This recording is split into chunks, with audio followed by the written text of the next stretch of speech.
Hi, I'm Alison Taafe, the Sassy Chef. This is going to be a Japanese segment on making sushi. Most people are frightened of making sushi because they think it's so hard, so I'm going to show you how to do it two ways. One is going to be easy and one's going to be super easy. You're not going to be able to say you can't do sushi after watching this. It's very easy. First thing is to get the right rice. We need a medium round grain rice. In the supermarkets I notice it's marked as a sushi rice. So don't have to look for anything that's Japanese, it can just be labelled as a sushi rice, and if all else fails you can buy a normal medium grain white rice. The trick is to soak the rice for around about 20 minutes, and while it's soaking give it a rinse round and try and get as much of that cloudiness out of the rice as possible. That is the starch. Yes, we do want our rice to be sticky at the end to stick together the rolls, but we don't want it to be so sticky that it's gluggy and gluey, so we want to try and rinse off as much of that starch as we can. Do it several times, get it on early when you get into the tuck shops in the morning, just leave it to soak. It doesn't matter about the amount of water that you use at this stage because it's all going down the sink anyway. Let me just go and rinse this off. Okay, so now you've soaked the rice and washed it. Make sure you've got a saucepan with a tight fitting lid or a rice cooker. You might have one of those in your cupboard, so get it out, dust it off, and maybe you can use that because that way you can just leave it and not have to worry. I like to do mine the old-fashioned way, so I like to make work for myself, but it's the way I was taught. I'm going to add my soaked washed rice into a pan, and I'm using 185 grams of rice, 250 mils of cold water. Pop that in, just make sure all the rice is covered. Turn on the flame or the induction cooktop or your rice cooker, whatever you're using. You're going to now bring this to the boil gently. The idea is not to bring it vigorously to the boil so that the rice is all colliding and banging into each other. That way it will break up and become very gluggy. So very gently bring that to the boil.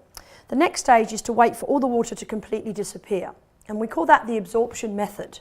Some of you may recognise that from when you're steaming rice. It basically means the rice sucks up all that you give it and it's cooked beautifully at the same time. So we'll pop that on and I'll come back to you as soon as that comes to the boil. Okay, so the rice is ready. What we're going to do now is gently with a fork go through and just make sure the rice is not stuck together. Now at the same time you need to add your seasonings. Now when you look up recipes for sushi you'll notice there's mirin, which is almost like a sweet Chinese sherry, a little bit of rice wine vinegar, salt and sugar. That's 4 things. I found a sushi seasoning in the supermarket and I thought that would be so much easier for you guys in your tuck shops just to get that. Has all 4 ingredients involved in one bottle. So much easier and less expensive as well. So we're going to just put a little bit of that through the rice while it's still warm. And I think one of the faults in sushi that I've eaten before, sometimes it's been a bit bland, like the rice has no character. We need it to have a little bit of sharpness about it, the vinegar, a bit of sweetness, a bit of salt. We want it to be seasoned nicely. So get plenty of that through, but be careful not to add too much because the rice is swimming in liquid, it's not going to stick together. So let's just fork that through. And using a fork is much gentler than the hand because you're only using a very thin part rather than a big hand. It's that texture, I suppose, and that whole fork that cuts through that rice and breaks those grains up, which is what you want. Now, you're going to need to turn it out the bowl, and here's a little bit of a trick. I find if I spray a little dish or a tray, something that's not metal, to turn the rice into, something that's flatter that I can cool it down quicker. And this is another mistake, is when you leave the rice in a bowl, fully hot and steaming, overcooking in the centre, it continues to cook. So what we're going to do is turn that out. And the idea now, and you'll notice if you go to a Japanese restaurant or you see a Japanese family making rice for sushi, you'll notice the next stage is to fan the rice. Now, and they also have reasons about the metal and the reaction with the rice, so it's got to be a bamboo or wooden, plastic even, maybe china, but not metal. And then they fan the rice. I normally have my apprentice to do this, but today I'm fanning it especially for you.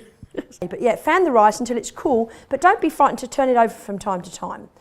So make sure the rice is cool, which it is, and also make sure you've got enough seasoning in there, otherwise it can be quite bland and just a bit insipid. That's good to go. Okay, so now for the magic of rolling sushi. You pretty much all know that you need a piece of nori, seaweed sheet. You may or may not know that you use the shiny side uppermost. So pop this down on what we call a little sushi mat. Okay, so pop it down on there. Now, another trick is to grab some water, which I've got here, and make your hands wet. This is another thing, I end up with rice all over me if I don't do this. So these little tips are going to help you. And also what happens is water on the rice rehydrates the nori sheet as well. So 2 things at the same time. See, it doesn't stick to my fingers. So I'm smart, see? All right, so what I'm going to do is pack the rice down on top of this nori sheet. And the moisture in the rice is enough moisture to rehydrate the sheet, which is what you want. Now, another trick is to not start the sushi too close to the edge of the seaweed, because you need a little bit of an overlap at the end. And I'll show you what I mean by that. So take the rice, and this rice recipe I gave you will do 2 sushi rolls for you. So obviously in your tuck shops you're going to be making more than that, but all you need to do is just times the recipe by 3 or 4 or 5. It's pretty simple. Flatten down the rice and make sure when you're doing this that you allow for that rice to spread slightly. And you want to make sure it's all the same height. So let's say it's around about 1/2 centimetre high at this stage. And then just gather it in and notice I've also left a piece at the end. So what about 1/4 of the nori sheet at the end? And I've left a little bit of a lip at this end as well.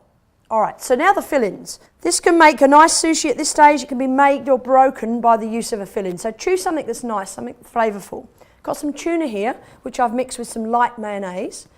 I have some chicken, which you can also put mayonnaise in, but you don't have to. You could put a bit of teriyaki sauce or something through that. I'm also going to make a vegetarian one as well with avocado, capsicum and cucumber. So everybody's covered.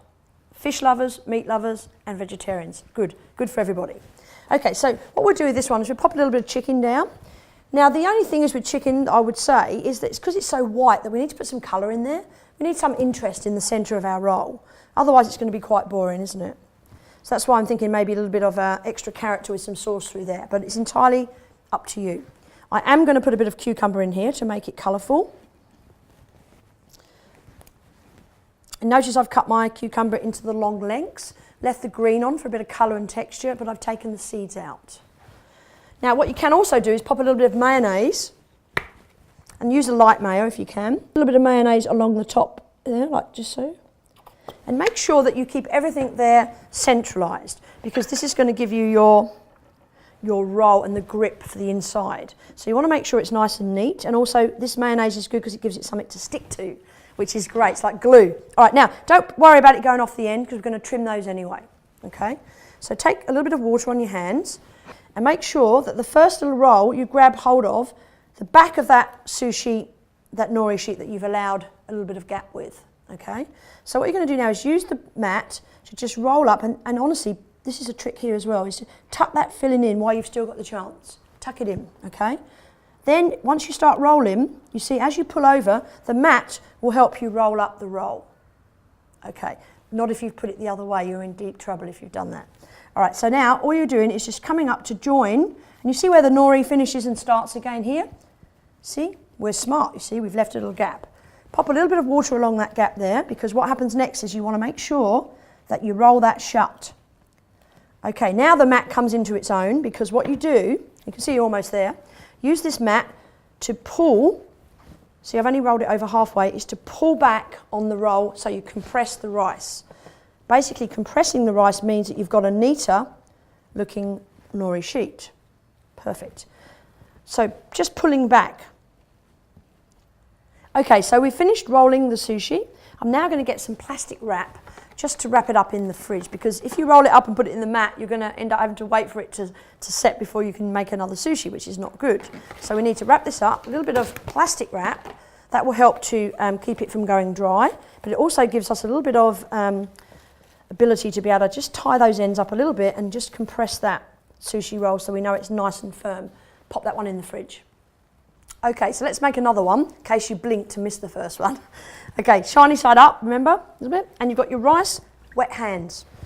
Straight in, compress the rice, pop it straight down on the nori sheet. Remember to leave a lip at the end because you want it to meet, and you want to have a really nice, tightly rolled nori sheet with no gaps and rice showing.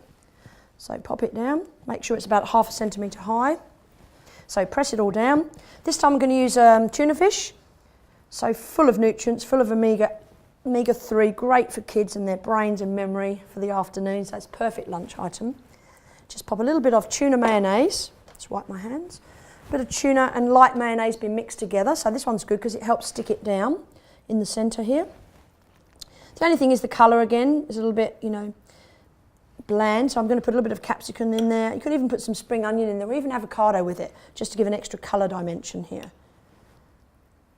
So spread that along. So make sure when you're buying your tuna fish that it's also not in brine, it's actually in natural spring water or a bit of olive oil, that's even better. Okay, so a little bit of colour going along there, a little bit of red capsicum just on top.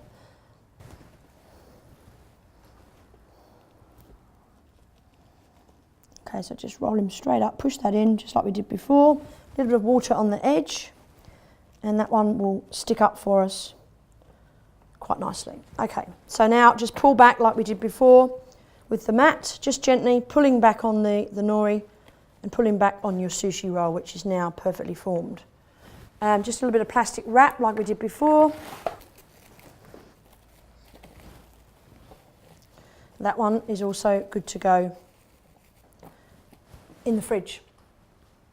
And now if you thought that was fast and easy, wait for this one. I got a great machine, a little gadget. This is my sushi making machine. Got a little winder at the end and all will be revealed shortly. So what we need to do is, I lightly oil this because I'm always frightened that the rice might just stick and let me down, but it is a plastic tube, so it shouldn't really be too much trouble getting it out. Same thing, we're going to wet our hands, take the rice and neatly pack the rice on both sides of the, almost like a drain pipe, half drain pipe. So if you've got kids that have got skateboards or snowboards, you know it's almost like a half pipe, what they use. So yep, just push that in and don't fill it completely, so around about 3/4 full. Don't forget to use the water for your fingers. Okay. Just make sure that it's even with the rice all around. Okay, just be careful not to go too far to the end this side, because then we have to put this little button on the end, which is great, okay? So just pop that in. Now with your fillings, you need to put the filling on one side. I couldn't quite work this out when I first got this machine. I thought, oh, how am I going to do that? How am I going to flip it over? Where does the seaweed go? Let's make this one a vegetarian sushi. Let's make some beautiful avocado. A little bit of colour on this one as well. So some avocado and some capsicum down the centre. You can put a little bit of mayo on, but you don't really need it this time because you've got the avocado in there. Now, the next stage is to close this. Make sure this little angled pipe is in there. You need to just whip this shut and quickly over like so. That's it. Okay, close it up, lock it down. Now, I did this the first time. I pushed it through and it all fell out at the end. So we're not going to do that because I've read the instructions. Add the button on the end, and now what you do is screw down. So basically you're pushing the rice into shape. So this will only go so far. It will stop so soon. Yes, stopped. So it's not going to let you go too far. You're not going to be able to compress it into a hard lump, only certain far. And then if you want to, you can just gently, and now we've stopped. Okay, so when we open this, unclip, unroll, you have this perfect roll. Everybody's like, oh, I want one of those, I want one of those, I want to get one. But yeah, they are a great investment. What I need to do now is take the nori sheet, same deal this time, pop it down on the bench, a little bit of water on this one, just a sprinkling of water. Then what we need to do is just grab this and see how it comes out. You just push it out like so. Oh, I can hear you going, oh, she's brilliant. It's fantastic. Look at this. Fabulous. Now, turn him round. A little bit of extra water just to roll this up. And all you're doing now is just covering the nori roll in its little jacket. Done. See, now you want to go and buy one, right? Because it's so easy. But then you have to wrap this up, put it in the fridge just like the others. It takes seconds, and you know the best thing is it's so consistent. Everyone's going to be the same size, and it's fantastic. But you know what? I still like doing it by hand. There's still that old-fashioned feeling of rolling the mat and doing it by myself. So it's up to you. Just going to wrap that with some plastic wrap, get that in the fridge, and I'll be back to cut them all up for you.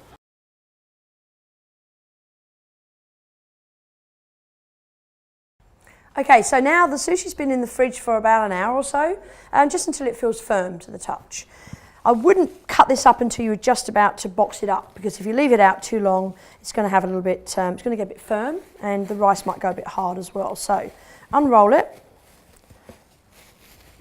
And now I've got a serrated edge knife for this job, and I also have a container of hot water to dip the knife in, because it's a trick. If you start to cut the sushi and then you have rice and seaweed on your knife, you're going to cut over the same piece of rice. You're going to cut through, and it's going to have the old piece of rice on it, if you know what I mean. So what we're going to do is cut down through the sushi roll and expose that beautiful centre. You can see now I've got rice and mayo on my knife, so you know realistically you should be able to dip it almost every time or every second time. So let's cut 3 nice pieces. And what I'm going to do is just box it up, put a little bit of snow pea sprout in just for a bit of colour in there as well, just for a little base. And beautiful sushi, homemade. 1, 2, 3, that looks lovely. Okay, so basically that one's ready to go for your tuck shops. It looks nice cut like that. Now, sometimes I know that some of you put your sushi rolls whole, and that's fine as well, whatever you want to do. And some of you may or may not want to put soy sauce with it in the container or have it as an additional extra. It's entirely up to you. But if we're going to box that up, I'll just be like every good little Japanese takeaway, little sushi restaurants, and put my elastic band around it so it all looks very authentic. But yeah, that little bit of green in there also freshens it up a little bit. So just wanted to show you another technique for cutting as well, and that is we're going to cut slightly on the angle. Not completely on the angle here, because otherwise I won't have any base, but what we do is cut on the angle and miss the end a little bit so that when we turn the sushi up, it cuts up into that lovely high-rise stack. Now what I meant there was don't cut it too close to that edge, cut it down a little bit here so that you've got some support on the base of your sushi, so it stands up beautifully. And if you want to, you can cut some other pieces, you know, lengthways as well. It's entirely up to you. Okay, so I'm just going to pop that on my presentation plate just here. So I've got my 2, and then I've also got my cascading little wheels of sushi coming down there, which look really nice as well. So that's all one variety. You can, of course, mix it up a little bit if you wish, but I would stick to one variety if I were you, and then maybe do a couple of extra boxes with a couple of different choices if that's what you think will sell. But it's entirely up to you. You know your own tuck shops. So this one here, if you wanted to, you could cut. Basically, I would cut the end off first. Just trim this off here, a little bit ugly, and I would probably just then cut lengths around about maybe 3 to a roll. And then you can serve those in your boxes, maybe one of each variety. So you can pop that in, maybe a little bit of green under there just to health that up a little bit, and pop that one in next to it just like that. Or one, whatever you decide on, your portion size is entirely up to you. Let's pop that down, put the little elastic band around it. Now I have got some pickled ginger here as well, which I like to pop on, and I've also got wasabi. So I don't know if you like to put that into your sushi, whether the kids just like a bit of soy. It's entirely up to you, whatever you feel.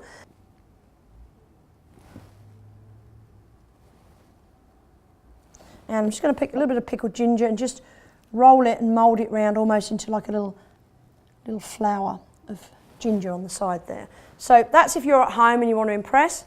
This is for your tuck shop, either cut or whole.